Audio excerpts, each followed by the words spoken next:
Most often you have a great product that you want to take to the market. You have a fantastic team that you can work with to make it happen. You have a clear market opportunity that you can go after. But still, some go-to-market efforts do fantastically well and others just fall flat. Why is that? Hi, welcome to today's episode. Today I'm going to be talking about a topic that is really close to my heart. It's about team psychology within SaaS go-to-market teams. If you're leading a SaaS go-to-market team, this episode is a must-watch for you. I have led many go-to-market teams to launch new products, new markets, and new verticals. There is something that I constantly observe. Most often you have a great product that you want to take to the market. You have a fantastic team that you can work with to make it happen.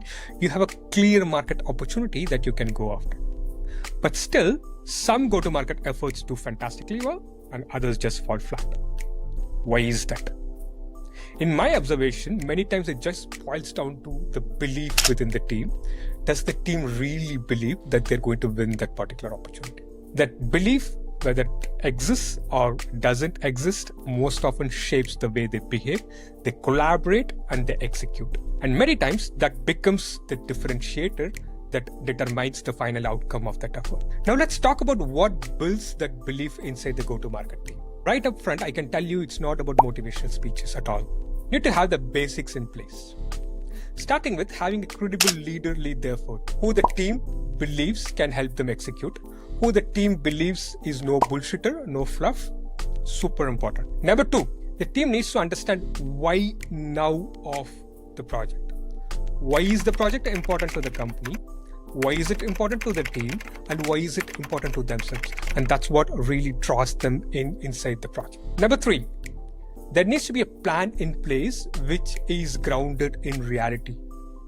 Not overtly optimistic, not very cautious either, but a plan which everybody understands and feels is achievable if everybody plays their part. Finally, people need to see early traction that the plan is working. It could be a new customer, could just be pipeline growth, but they need to see early traction that the plan is working.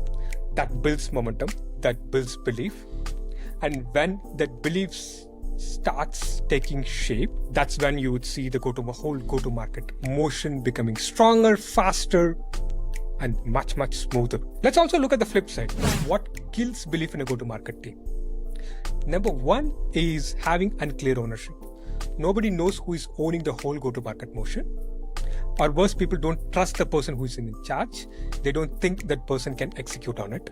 Number two, people are not convinced of the plan in itself. They think either the plan is disconnected from reality or they think it's just illogical. Number three, the teams are just misaligned and people see it. Product, marketing, and sales teams, they're just doing their varied things, but there is no sync between all of this. It's all disconnected activities which are bound to fail. And people see it.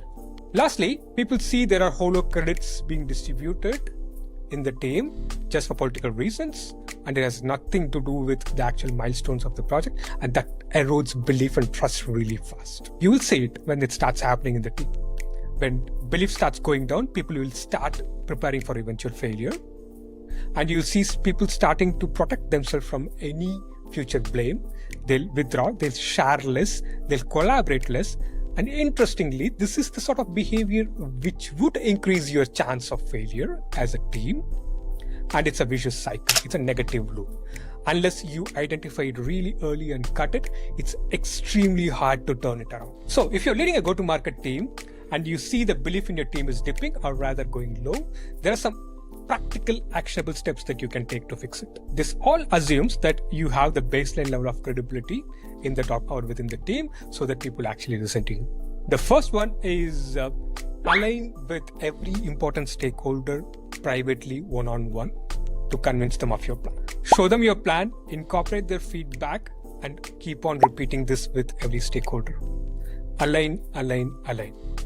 The more time you spend in planning and alignment, the faster will be your execution. And you know what? Fast execution builds confidence, and that shows the early traction very fast. And when you see the early traction, make sure you're very loud about it.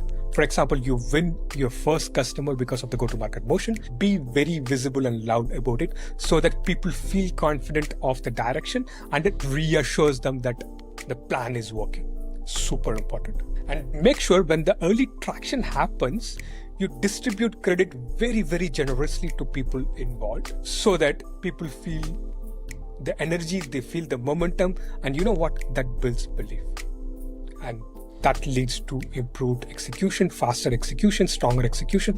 And that's the loop that you want, the positive loop that you want to build. So we spoke a lot about how team belief is important for success of go-to-market teams. But let's be honest and take a step back to acknowledge the fact that belief in itself is not enough for you to win. Just because you believe doesn't mean you're going to win.